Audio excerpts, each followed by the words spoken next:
behind the scenes on the Run With It podcast. We got Cortland Allen here. You What's are up, going guys? to see the unedited version of the podcast. If you'd like to hear the polished, edited version, subscribe to us. You can find us on Apple Podcasts and Google Play and all that stuff. Yeah, you guys ready? Are we on You guys... Spotify, by the way? No, we're boycotting Spotify. We'll talk about that on this episode. I'm just kidding. You can find us on Spotify, but Nice. the guys, they're encroaching on us. I know, Cortland, you've got some strong opinions on that too. Yeah. They're taking over. They're taking over. All right. So yeah, let's get into it. Let's do it. Ethan, how you doing, man? I'm doing good. I got a tie on today. Just felt like they've been sitting in my closet for probably 2 years without being used, except for maybe. The listener can't see you, but you look like an accountant today, especially. I thought I looked like a white wall. I thought I looked like a Blues Brother.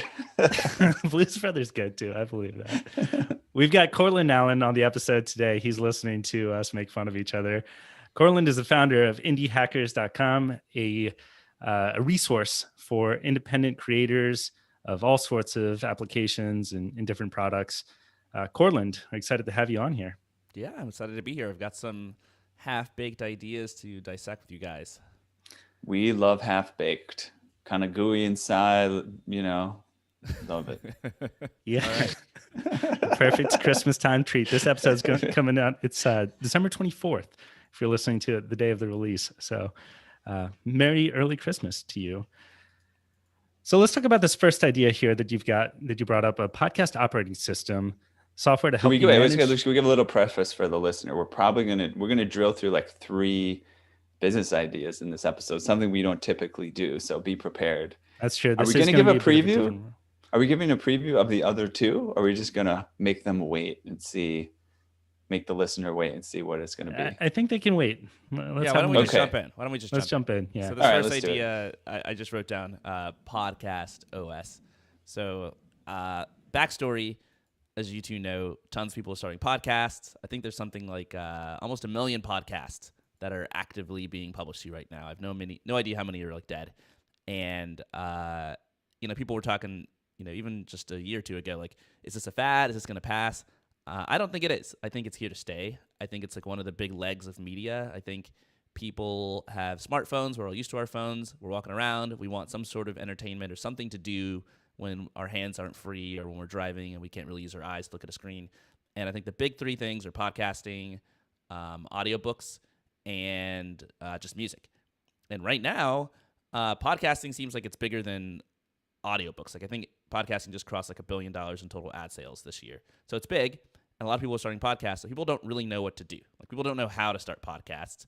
They don't know how to consistently run their shows. They don't know what format to do. They don't know how to book guests. They don't know how to do a bunch of different things. And so I would bet a fair chunk of like these 1 million podcasts that are active right now just like rarely publish episodes, don't get any downloads, and they're just struggling. And they're probably going to be dead by this time next year.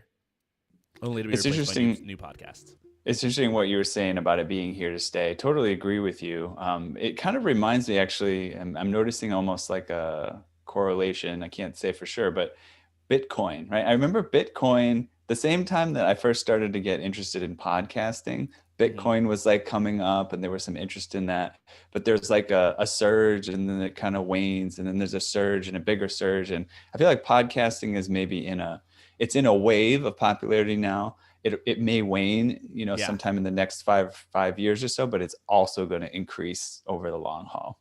I think what's absolutely for certain is that people are going to want unique and entertaining audio experiences, whether that will be in the form of podcasting, like I would bet on it, but it's going to be something. And so I think podcasting is here to stay.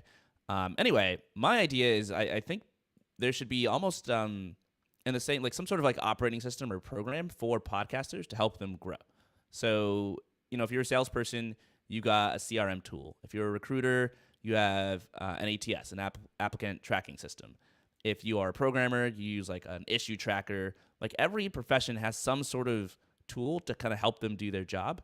Podcasters, we've got like these ancillary tools for like very specific purpose things. Like we can record this podcast on Zencaster, and we could talk to each other on Zoom, and I might go to my podcast host to upload things, and I might go to Chartable to check my metrics.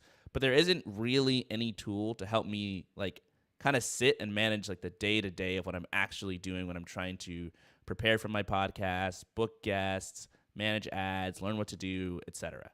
And so what I think someone should do, God. I was going to say, I'm most interested in the CRM aspect of this. You know, you look at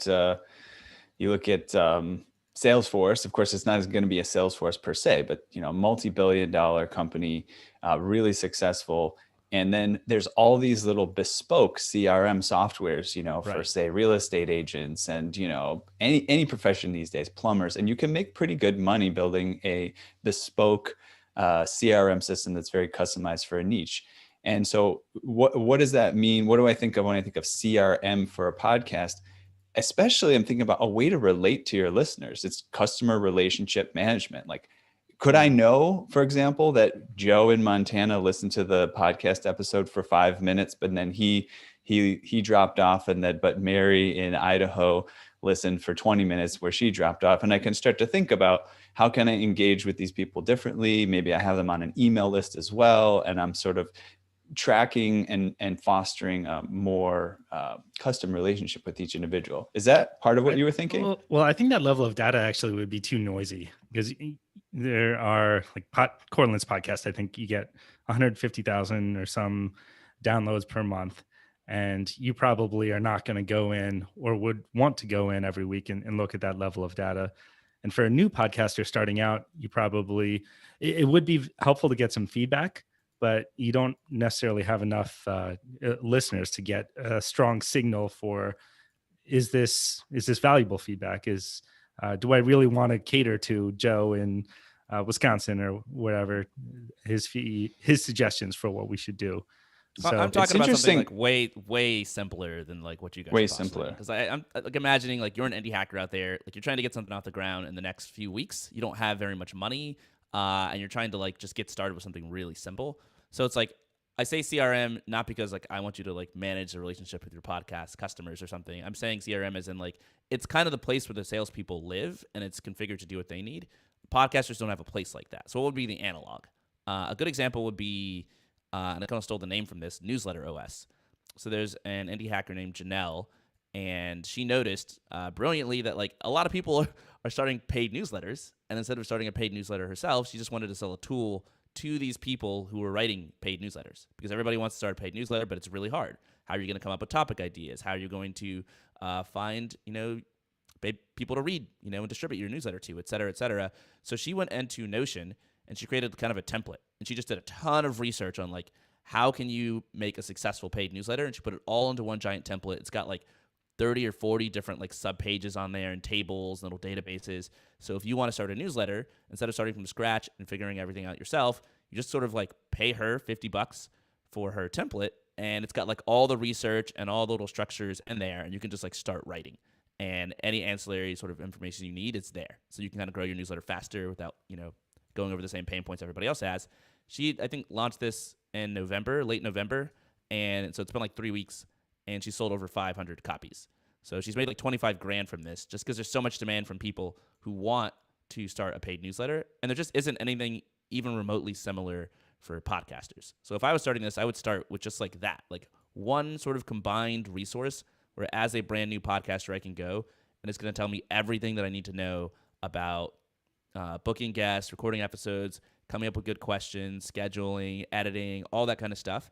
And it's not just going to be like a blog on the internet, but it's going to be a resource where I can actually like type in the names of the people that I'm looking for, type in my questions, and it'll sort of guide me and educate me as I do that.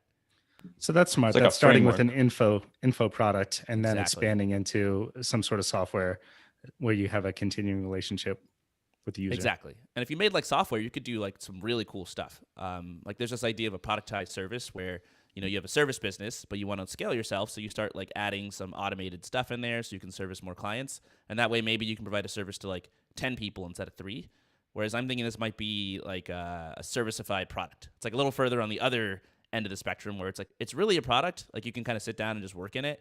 But as the person who owns it, like I can continue doing research. So for example, Maybe every quarter I release like a new batch of really great podcast questions to ask your guests. And like in your little dashboard, you see like, oh, there's a new batch of questions. Click it. You can buy it for like $29.99, right? Or you don't. You don't have to buy it, right? So I could continually do work, continually research, and basically sell you stuff from within this dashboard while you're working and kind of help you out with growing your podcast. I definitely like the idea of like a mission control. And I don't know if that's exactly where you're going with it, That's but exactly it. yeah, so a place where I can go and it might even track step by step the little things that I need to keep track of. Like, oh, have you done one thing to improve your podcast interview process this week? Yes or no? Yeah. And like little graphs and charts and things like that that don't just show you how many listeners you've had and whether you've published an episode, but like more granular so you can really have those dopamine hits each time you do something that's pushing you forward. Exactly. I think there's just a lot of like problems that like, for example, like tracking metrics. I think that's mostly a solved problem for podcasters. I wouldn't try to start a business to compete with Chartable because they already have so much momentum. They've already built so much software there. Like I would build this dashboard to be the place where you live. And then I would like set up a partnership with Chartable and be like, hey, can you expose your API? We'll show a little Chartable graph in our dashboard. We've got, 10,000 podcasters in here, and that'll also turn them on to Chartable. So like I'll provide leads to Chartable, maybe even take an affiliate cut and like sort of feature your charts in our dashboard, but I wouldn't try to build that software from scratch. So in terms of action steps, I'm thinking, just to review, and maybe we can even, get to the meat of it right here. You go, maybe you buy Newsletter OS, you see what she did, and you say, how can I apply this to the process of a podcast? You create that, you sell it to people, maybe a similar price, $50 a pop. If you can't get that going, you do a little bit more research to find it. Once you get that going, you develop some relationships and partnerships with existing tracking applications and software, and you just kind of grow from there and develop individual products. Any more like tips and tricks for getting this off the ground, or is that kind of the basics of it? I think there's a lot of ways to start. Like I would probably start that way because I just like building stuff and I like the idea of products. Some people might be more educators. So I talked to Tara Reed, who's sort of like a no-code educator, and she got her start by working on one startup, which she built without code. This is like 2014 when nobody knew what no-code was. It wasn't even a term. And she just like gave a talk about how she was building her startup, and everyone was like, hold on, like you're building this without code. Teach me how to do it. And she's like, okay, I'll teach you for $900. And she had like 5 people who were like, okay, deal. And then after she taught them, she had like 30 or 40 people who were like, okay, we want the same thing. And so she shut down her business and started teaching people how to build apps without code. Like, I wonder if there's room in the space now for people to teach people to build podcasts, successful podcasts, because very similar to building an app without code, very similar to building a newsletter, podcasting is kind of a career right now. Like, people aren't just starting podcasts for fun. They're starting podcasts because they're pretty sure they can get a lot of listeners and then get advertisers and then make money. And what's cool about this situation is whenever people think they can make a lot of money from something, they're willing to like spend a ton of money to learn how to do that. So maybe a different approach would be, okay, you're not going to build anything. You're just going to spend 6 months to a year, like being a podcast coach. And maybe that means you need to do a ton of research, a ton of help. Maybe you're just like a mentor or, a motivational sort of guide at first. But eventually you learn your shit, you get really good, and you could probably like sell people on like, hey, I'm going to help turn you into like an amazing podcaster. It's literally my full-time job. I do nothing other than work for you, and probably charge people like hundreds or thousands of dollars a head.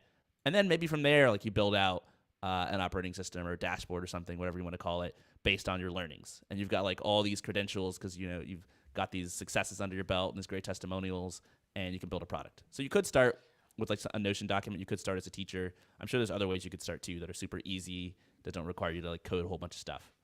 Yeah, it reminds me this. Of Zach Babcock. He previous guest on the episode on Run With It. He's doing exactly that, where he has systematized how you launch a podcast and how you grow a podcast, and there are aspects of it that we were on the receiving end actually as we got pitched, and a little clumsy, I'd say. But yeah, he's charging, I think, $5,000 to get all that set up. So there's this idea that I like.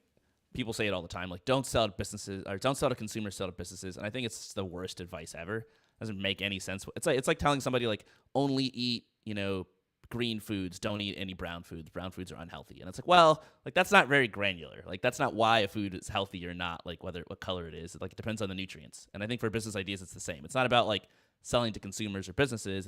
It's about selling to people who are motivated to pay for what you're selling.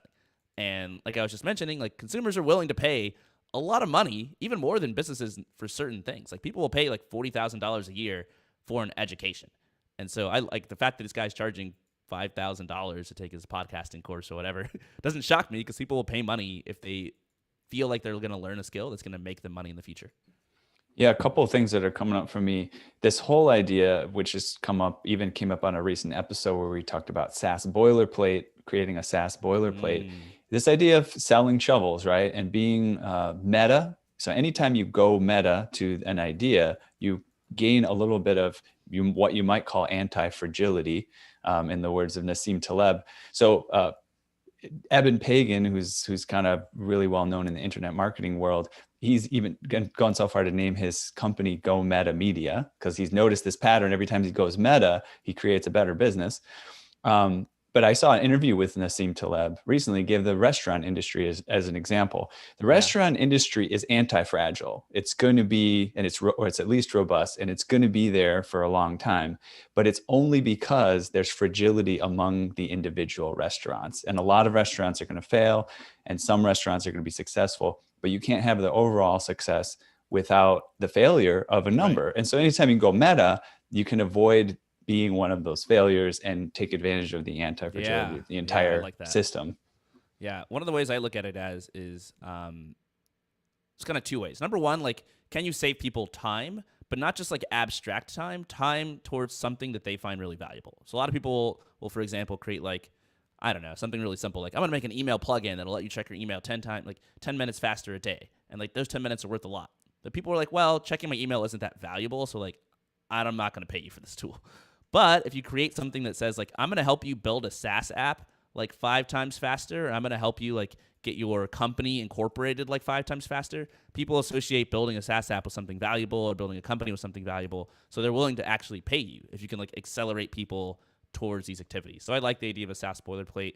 Another way to think about it is save people time doing research. So kind of what inspired me to start Indie Hackers was this website Nomad List, where it was started by this guy, Peter Levels, and he wanted to be a digital nomad and like travel around the world, just work from whatever country, living in, Airbnbs or like little hotels or whatever, and just like living on the cheap, seeing the world while working.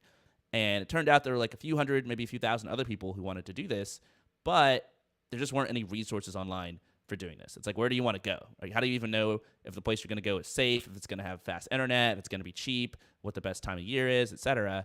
So it just took a ton of work, and like his whole sort of value proposition was he did that work for you. He just went out, he crowdsourced a bunch of information, he put it on one website, he kept it updated, and now suddenly if you want to do this, you're going to save a ton of time and research and pain, because you don't have to do all the research, you can just go to one place. And that's like literally the entire idea behind Indie Hackers as well. It's like, hey, if you want to become an early stage founder, don't go like, scour the web looking for these obscure stories. Come to one resource where I put it all into one place. So I think anytime you can like give people a ton of resources in one place, especially if it's something that they really strongly are compelled to do and are willing to spend money to do, they'll usually pay for it, or at least use it and rave about it to their friends. So we talked about the starting steps of launching either an info product or creating a list of products, even coaching. There are lots of ways to go around it. Once the software itself is built, I'm thinking, how much would I pay for something like this? And I don't think that I'd pay more than $20 a month. What do you guys think? Yeah, I think the value could go higher, 50 to 100. It depends on the level of sophistication of whoever you're serving.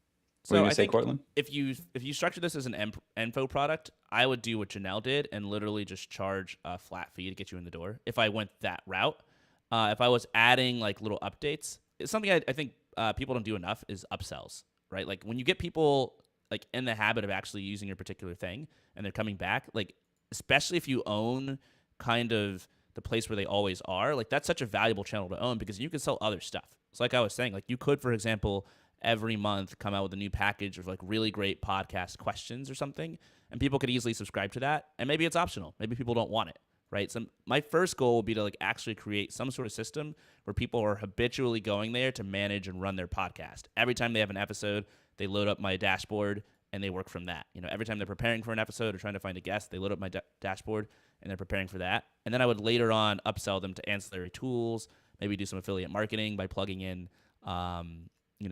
Chartable or a different podcast host or something, and gradually build up sort of an empire. But I would start very small, and I wouldn't be against starting with something that's a flat fee, especially if I was like trying to bootstrap this and I didn't have any savings. Because again, like Janelle just made 25 grand in a month because she sold it for a flat fee for $50, right? If she was trying to sell it for like $5 a month or $10 a month, it would probably take her, 6 months to a year to get to 25 grand. But like right now, if she quit her job, she could have, 3 or 4 or 5 months of runway because she did it that way. So I like starting with just like a flat fee. Yeah, and the folks though with the recurring revenue, when you're marketing to aspiring entrepreneurs or aspiring founders, they'll churn. They'll leave after just a couple months. So rather than that $50 one-time info product purchase that, to be honest, 90% of people probably wouldn't use, they'll just cancel after 2 months, and you only get $10 from them. Exactly. The other thing that comes to mind along that same line is, it seems like there's this big chasm between that initial group of aspiring folks and people who have made it to the other side and are continuing with their podcasts. And you have to price and service them completely differently. And it seems like it would be hard bridge to cross. I would probably focus almost entirely on like super early stage podcasters, people who are just getting started, because I think it's much harder to change somebody's habit than it is to like be their initial habit. Like I was just reading an interview on Indie Hackers that we did with a guy who like started a social media marketing dashboard basically. And it's like a SaaS tool for managing your social media. And he started this like a year and a half ago. There have been dozens of social media dashboards created over the last 10 years. So it's like, how is he able to grow his revenue? I think he does like $4,000 or $5,000 a month from 5,000 customers. And it's because he just targeted indie hackers. He wasn't like, I'm going to go into this agency and completely change the way they do social media with my brand new tool. He was like, I'm going to target people who haven't done any social media at all. I'm going to tell them, hey, here's how you get started on Twitter. So I'm not changing anybody's habits. I'm just going to target like the super early stage customers. And so I like starting that way. And then maybe later on, a year or two into it, when you've got a ton of features, you figured out what works, what doesn't, you figured out what's good, then you start targeting, more established podcasters. But I would start off small. Another really cool thing about the way Janelle started is you basically had people pay you to be on your new email list, right? Building an email list is incredibly difficult depending on where you're building it. So now all of a sudden you have, how many people was it? You said 500 people or something like that. They all signed up. Now you've got a list of 500 people who all just paid to be on that list. And then you can keep updating them with information and then find out what products and services they need and so on and so forth. Yeah. Are we ready to move on to the next idea? Yeah, I think so. Can I start giving it away? Well, let's wrap this one up. So for sure. This idea, basically copy what Janelle did. Look that up on Indie Hackers and you can see what she did and copy that for the podcasting space. Create an info product for podcasters to be able to launch their show. And if you could speed up that process, make it easier for them, that's a fantastic opportunity. People will pay for it. So for this next idea, I'll just start with something really interesting. I saw on a Forbes article, a new inductee on the Forbes 2019 Next Billion-Dollar Startup list, Patreon, earned $35 million in revenue in 2018, with $450 million as its most recent public valuation since September 2017, according to PitchBook. So the next idea that you brought to the table here, Corlin, was something that had around creating a system that will help indie creators sell whatever they have to offer by bundling it ostensibly with other creators' content or with their own content. Or give me a little bit more detail about what you're envisioning. So broadly, I think what's happening right now is, are you guys familiar with the creator economy or the passion economy, as it's sometimes called? Slightly. Yeah. I haven't actually heard this term passion economy before, but so I'm assuming it's like artists, musicians, and stuff like that. So the idea of the idea of the creator economy is you've got all these people who aren't necessarily traditionally like creators, like they're not like software engineers, they can't build software, and yet they're able to create something online now thanks to these big platforms. So like YouTube, Patreon, Twitch, Substack. Like you can create some like form of content usually and make a living, which is really cool because now like millions and millions of people who would never have had an online business have like some sort of online business based on a platform. And then the idea of the passion economy is like pretty similar, but I'm sure you've heard of like the gig economy. There's like a million different economies. The gig economy is this sort of idea that like Uber and Instacart are going to take over the world, and there's going to be Uber for X and Instacart for Y, and everyone's going to be kind of this gig worker. And like everybody was excited about this like 8 years ago, but now we're all like, oh, that would be like some sort of dystopian hellscape if everybody was just like summonable at the click of a button on your app, and like no one had any creativity, because like one Uber driver is basically a commodity who's completely fungible with another Uber driver. And so the passion economy is the rise of these platforms that give people more creativity in what they do. They're not just like one person who among many. It'll be something like 99 Designs, where you browse designers and you actually find a designer whose style matches yours, right? Which is not what you're doing when you're looking for Uber drivers. And so I think the opportunity here is like, you should probably, again, build tools for people who are part of the passion economy. I don't know about you, but I only allow Uber drivers whose style matches mine to drive me, actually. I mean, so I love that picture. I think the first idea that I had is also kind of part of the same idea, right? Like a lot of people are coming online to make podcasts, right? There's a bunch of tools to make a podcast. You don't have to know how to code. You can make money with a podcast. So sell tools to podcasters. The second idea is bundling. So if you think about all of these people who are putting out content, people are putting out newsletters, or trying to grow their YouTube channels, or trying to grow their paid podcast. Some people are on OnlyFans. It's just really hard to get distribution. Like the number one difficult thing for these people isn't creating the content. It's getting anyone at all to watch it or use it. And so I think there's a lot of value in trying to create a distribution channel or marketing channel for these people so that they could use it. And so a really good example would be the Humble Bundle. Are either of you familiar with Humble Bundle? Yeah. A little bit.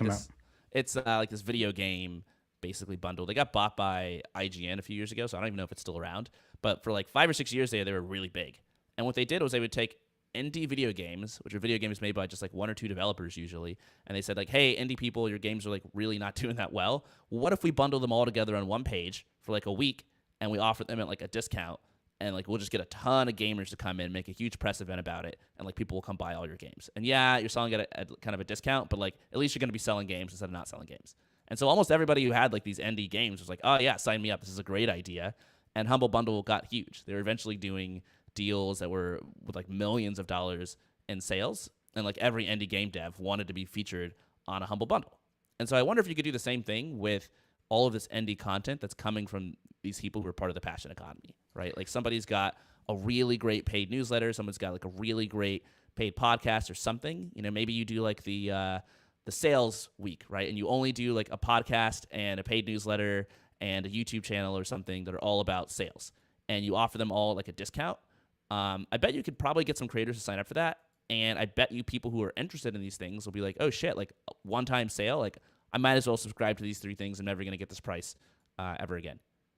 Yeah, especially with digital products, creators can offer discounts very easily because it's basically like paying for marketing fees, right? Like you look at some of these affiliate, these products that are marketed through affiliate programs, like sometimes they're paying as much as 40, 50, 60% of an ongoing recurring fee is going to somebody who marketed it and sold it, So in this case, you can, both help these people who would already be willing to pay some money or give a discount for their product in order to get it out there, and create a little bit of a community around those things where people, somebody who might have subscribed to the newsletter, but, not listen to the podcast, and not use the software or whatever it is, all of a sudden they get exposed to all the things, and there's a larger community that's being created around these 3 or 4 different things that get bundled together. I think it's a great idea. It's also one of these meta ideas that we talked about earlier.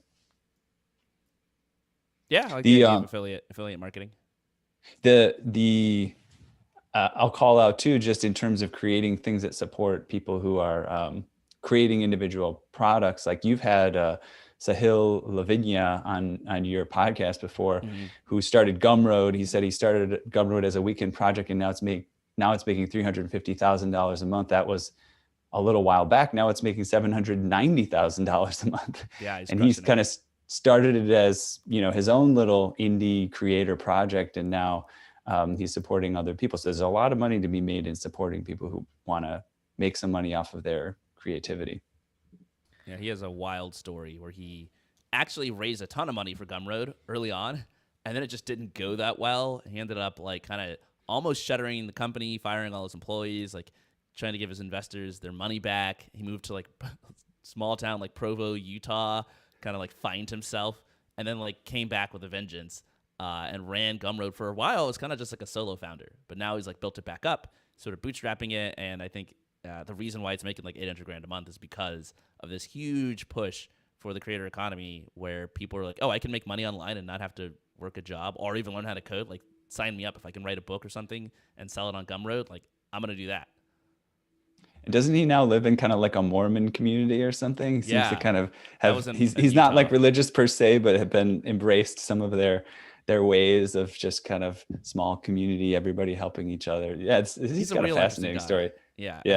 He's since left, but he was there for, I think, at least a year or two, like taking painting classes with all these like housewives, and now I think he's in LA. So I'm not sure what's next for him, but he's just living it up. So in terms of starting this one, I suppose if you just want to start, basically, you can just be on the lookout for individuals who are creating things that could be bundled together. Maybe just you reach out to them and say, hey, you've got a newsletter, you got a podcast, you got a software. How about if I try to sell them all together as a package? Are you all in? If I make the sale, I make the sale. If I don't, I don't. Are you just willing to give the discount? And then you could just start with a few small projects like that. That could be a good way to get going. I think the challenge of trying to build something that other businesses use as a distribution channel is that you have to figure out distribution yourself. Like, you have to get really big in order to like be an attractive sort of proposition. And so I think it would be very important who you select up front. Like, I would probably target these creators who like aren't so big that they don't need you, but are big enough to have like some super fans. Like, I would go on Twitter and see like, what are people raving about? What are people buying a lot of? Like, for example, Daniel Vassallo has a course, I think, that's like how to get big on Twitter. And I'd be like, okay, well, a lot of people are getting big on Twitter right now. Are there anybody, is there anybody else who has a similar course? And I would try to make sure I only, like, for my first few bundles, package something together where the people have at least like a moderate to large audience, and the things they're selling are something that people have a lot of demand for.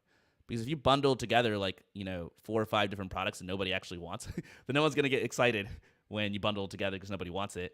And also, if you bundle together products from creators who don't have any audience whatsoever at first, then they're not going to be able to help you get the word out. So I think what you want to do is create like some sort of big, like just huge press event. You want to like drive a ton of traffic to your website all at once on your very first bundle. You want to launch on Product Hunt. You want it to be on Indie Hackers, on Hacker News, all over Twitter. And you want to collect as many emails as possible. So that way, for your subsequent bundles, you basically have this huge email list you can email out to in addition. And so you get this flywheel going where every bundle, you get more and more traffic to it because you're growing your email list and more people are aware of kind of what you're doing. You can even create some sort of like anticipation, like countdown timer for the next bundle or something, or like, maybe like time limits, sign up now, you'll get even a bigger discount off the next bundle, etc. But I think a lot of it just comes down to like trying to maximize that press event, because if you don't get a ton of traffic, then you're not providing value to the people who you're bundling their products to. The whole point is trying to get them sales. Yeah, and that seems like that would be a big risk for those product owners, right? If people find out later that they could have bought Vasali's course for a fraction of the price that they paid, they might be upset, and that wouldn't be worth it to him to do that unless it's going to be a huge success. Yeah. I think you want to make it a big success. I'm not as concerned about like the idea that people are going to be upset about prices. This is a common fear among founders, but I think rarely, in fact, I've heard the opposite so many times. Like, I was talking to Tyler King, who raised prices for his startup, and like literally he was afraid of it, and no one cared. Everyone was like, yeah, it's fine. Nobody was like butthurt that they didn't get the lower price. And if anyone is, you can just easily, with most of these platforms, whether it's Gumroad or you're selling on Stripe, just give people the discount. But I do think you're completely right that like you do need to make it big. And it is kind of a risk for a creator because like they're selling their product like for less, right? And like that's not something you want to do unless you're going to be able to sell like a lot, and like you get some sort of like bump as a result of it. And so I think you got to make sure you get that. You got to get people like that traffic. Yeah, one thing too, I'm not worried about.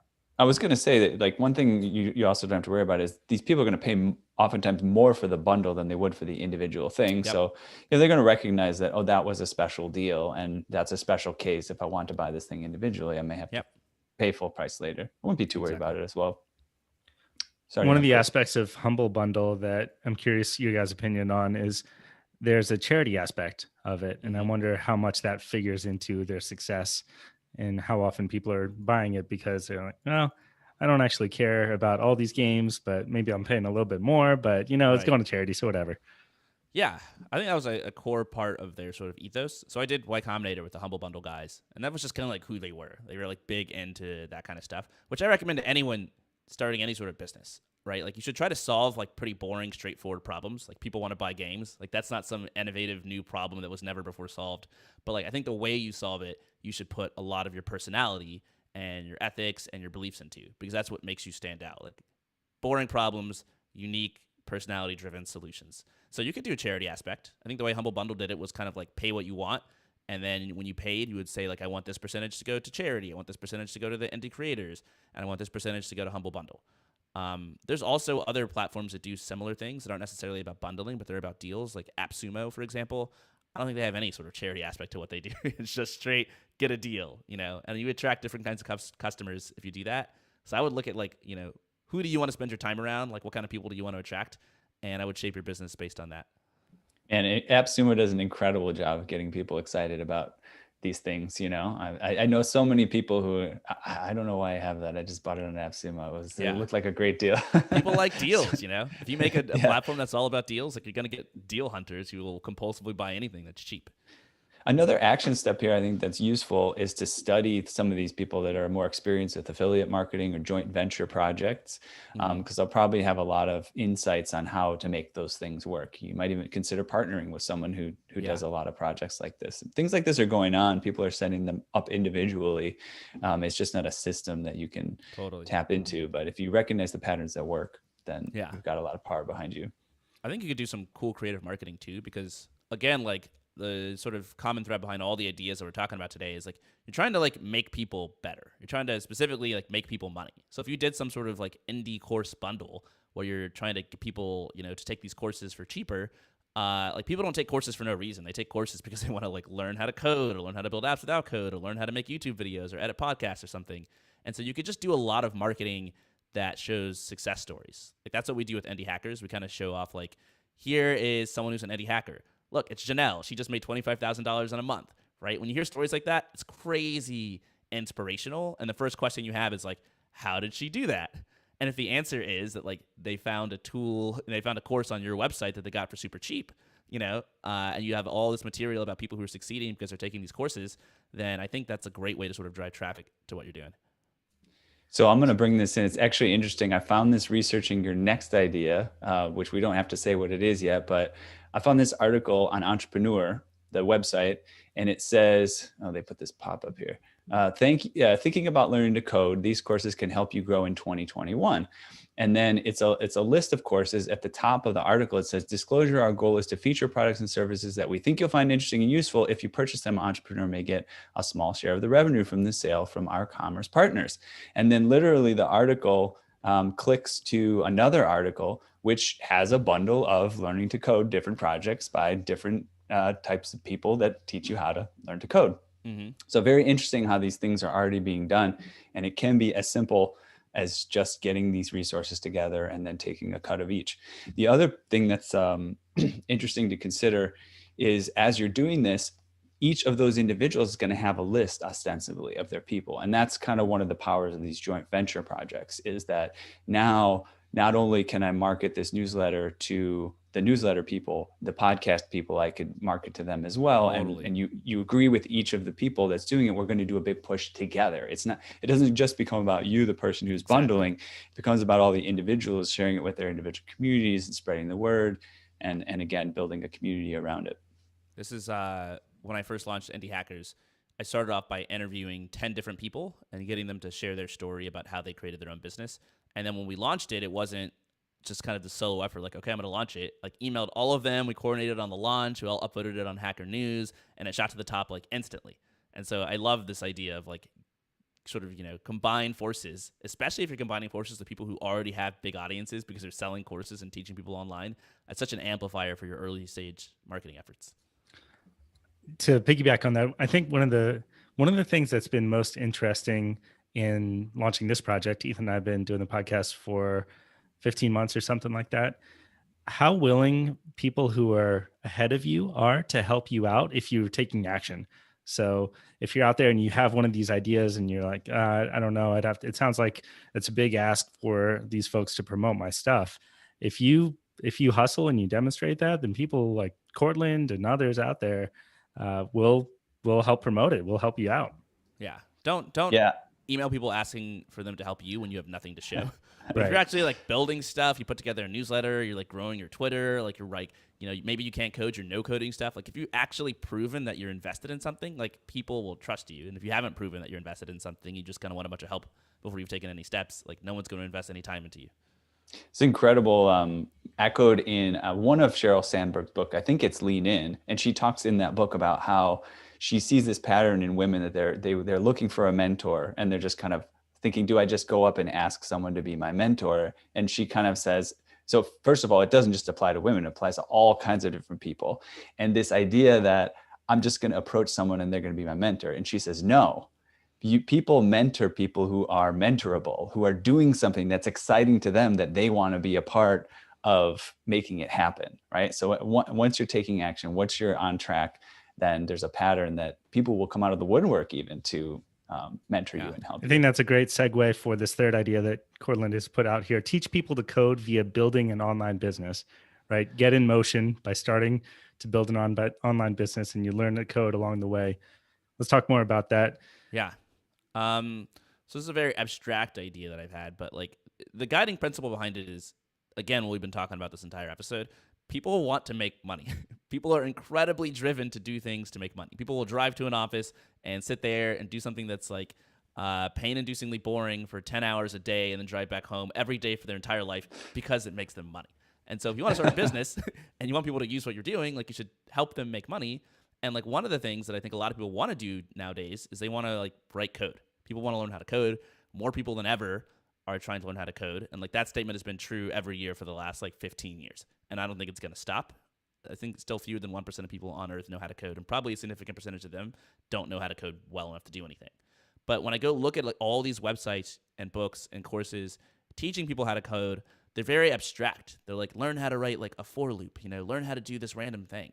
And the ones that I think are doing the best are the ones that are most closely related to like, no, you're doing this to make money. Like this is going to get you a better lifestyle, a better job, etc. So for example, Lambda School, where you can go take Lambda School for free, and then you don't basically pay them unless you get a job, and then you pay them a percentage of your salary. And they're constantly doing what I was saying earlier. They're just putting out success story after success story. Like here's someone who just went from making $25K a year as a janitor to making $105K a year as an entry-level software engineer, right? And people see that and they're like, oh, I want to make money, and then they actually go to Lambda School and they actually finish. And so one thing I think people should do, and this is kind of the heart of the idea, is if you're going to teach people to code, stop having them code like all these little meaningless like demo projects that don't do anything. Like have them code little apps and stuff that they can like put on a store that can actually make money. Like if I'm learning how to code and my first week or two, like I make some HTML template, and then like part of it is like hooking it up to Stripe, and like suddenly I see that there's like $5 or $10 in my bank account because my HTML template was bought by somebody, I'm gonna be like, oh shit, like this is pretty cool. Like I created something of value, and be much more likely to keep going. And I would bet a lot of money that more people would rather learn to code on that platform, where at the end of it, they've picked up some business skills and they've like actually made some real money, than sort of an abstract, just learn to code, and then who knows what you'll do with these skills, but like, just learn to code in the abstract. I don't think that works very well. And I think most people who go that route end up quitting. That's really reminds me of a piece of a book. I haven't finished the whole book, but recently I've been going through a book called How to Not Be Wrong, The Power of Mathematical Thinking by Jordan Ellenberg. And he's a math guy, and he talks about how, he teaches people math, and he tells them if they can make mistakes and still get partial credits if they make math errors on exams. But if they don't realize that they made a math error, then, they definitely don't get credit. And his whole point is, he thinks that we focus too much time on sort of rote learning how to do the basics of something, and we don't focus enough time on why we do it, and how can you utilize it. So then you get people who know how to do a regression line, but they actually can't interpret the results properly of the regression line. Because and it's so all the theory is too disconnected from like the real world use cases of doing these things. Exactly. I think that's a huge pattern in our global society at this point in history, is that we have these education systems that are like, let's teach you step by step all these things you need to know, and then 6 months later, all those things are irrelevant because the world has changed. So it's like, okay, well, why do we need that? Yeah. Or even when you're learning it, you don't know why you're learning it or where it fits in. Like the way that I learned to code wasn't because I sat down, opened a book, read a bunch of stuff, and then like brilliantly memorized everything that I read and then was prepared to go into the world and code stuff. It was because I had a very specific idea in mind for an app I wanted to build, and I knew how to build like 10% of it, and the other 90% I had no idea. So I would just like literally Google like, oh, how do I put this website online? And I would read a bunch of articles about putting the website online, then I would check that box and do that part. And then like, how do I make it so I can save user data? Oh, there's this thing called a database. How does that work? Which database should I use? And it was kind of like a pool method rather than like, I think the traditional school thing is kind of like, we're going to teach you a bunch of stuff. Hopefully you remember it and then you'll use it when you need it, which doesn't work. When you say pool method, is that like the name of a method, or are you just pulling things together? It's like a description where like the project or the thing you're trying to accomplish in the real world is pooling the knowledge out of you. Like you're pooled to learn very specific things. So if I break it down, like there's a million things you can learn when you're trying to learn how to code. How do you know which ones you actually should learn? How do you know which ones are most important? Well, if you're trying to build an actual product, you end up doing certain things like 100 times. And guess what? You have to look that thing up 100 times until you memorize it. And there's certain things you never do at all, so you don't even learn those things. And so you end up only learning the things that are actually necessary, and you learn the things that are more useful more frequently and more often because you're sort of pulled along by the thing you're actually trying to build. So I like that approach to learning. If you're listening, you're trying to learn how to code, and you don't have a specific project in mind that you're trying to code, you're struggling, that's probably why. You should probably only learn to code if you're trying to code something very specific. It's hard for me to picture what that would be, because I think for aspiring entrepreneurs, this is they have this idea that they need to build the next Uber or something massive in order for it to be worthwhile. But you're describing much humbler starts, right? Where it's selling this HTML set or something like that. And that's a mindset shift. I guess I'm trying to put myself in those shoes of. I don't think it has to be so humble. I think like what you can do.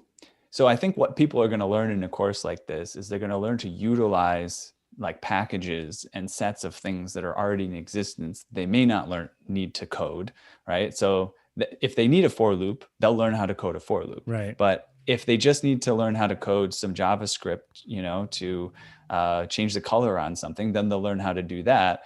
And that's going to take care of what they need to learn, or they need to do payment processing. Well, right? What I was getting at there is it has to be both easy enough for someone to be able to accomplish relatively quickly as a novice, but also valuable enough for other people to want to pay for. And that to me seems like a hard intersection to hit.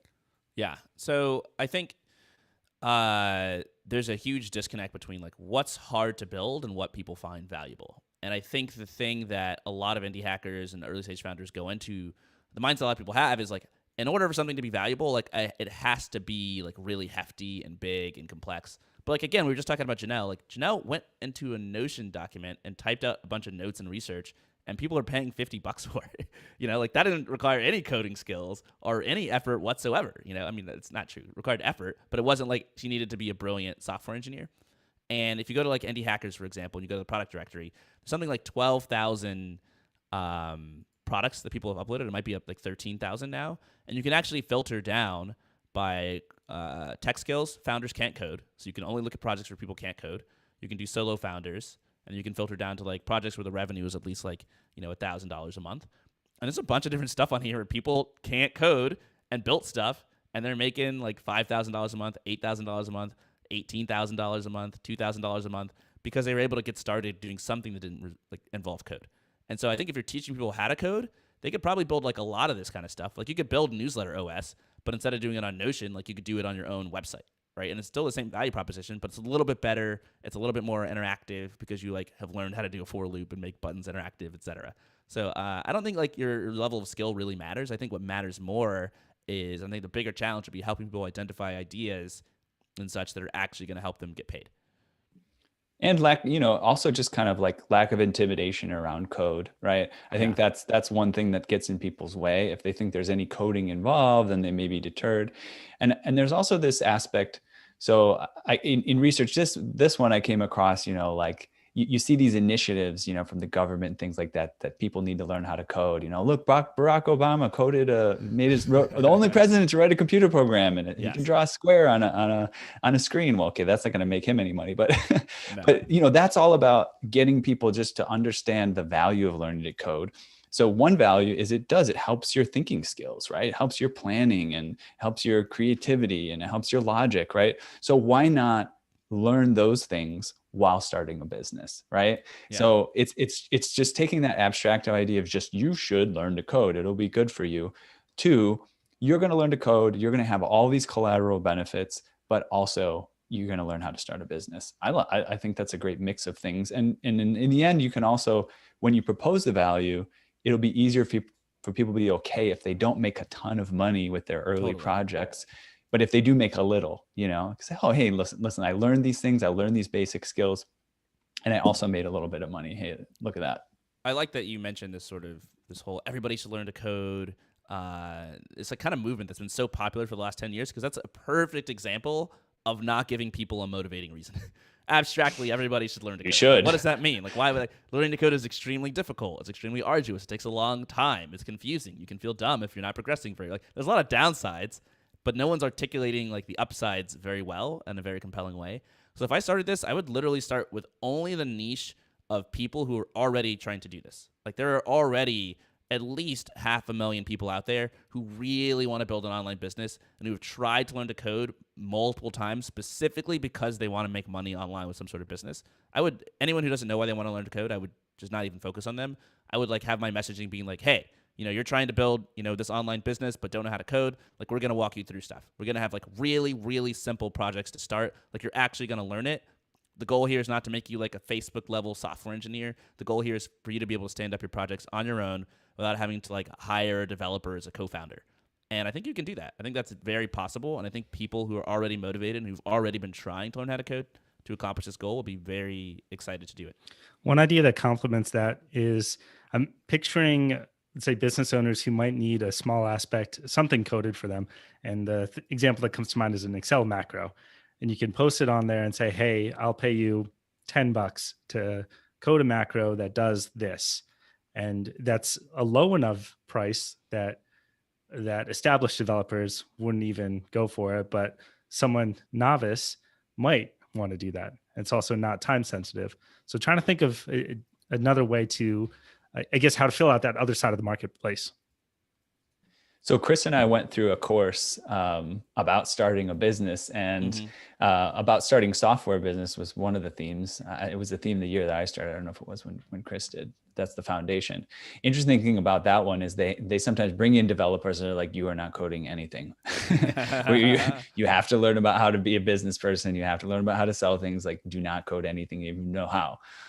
But that's not always the case. That's what's necessary for the people in that course. But there's also people who are successfully running a great project and they're making income because of it. And, you're a great example, Cortland, right? I mean, you code and you have a business out of it and you're fully enjoying both aspects of it, right? Yeah, exactly. Or you could say no. I mean, coding for me is the fun part. Like, when I first started my business, I was like, I want to code, but really coding isn't productive for me. What I need to do is do a bunch of interviews and market them and grow my email list. So for the whole first 2 months of running my business, I didn't code almost anything. And then after it started picking up steam and I was generating revenue, I was like, okay, now I've got some leeway, some breathing room to do things that are fun, which for me is writing code. Yeah. So I think like courses and projects like this are really useful for those people. They really want the enjoyment and the fulfillment, and the exercise out of doing code as part of the business. And like we said, there's a lot of collateral advantages. If you hire a programmer, now you can communicate with them even better. But then, also getting those business skills. So like a half and half mix as opposed to a full one on or the other. Yeah. And again, so I mentioned Tara Reid earlier, who has a business, Apps Without Code. Like, she's already doing this, teaching people to build businesses with no code tools. If you can do this and teach people to use no code tools, you can certainly do it and teach people how to use coding tools. Right.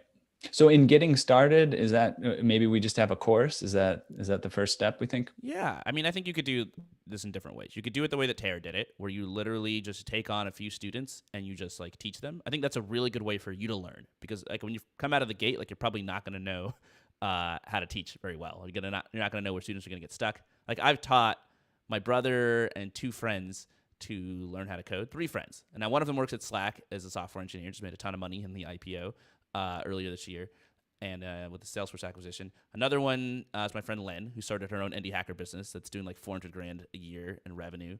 And my brother works with me on Indie Hackers, was doing freelance software engineering before that. And another buddy who didn't finish because he wasn't that interested in coding.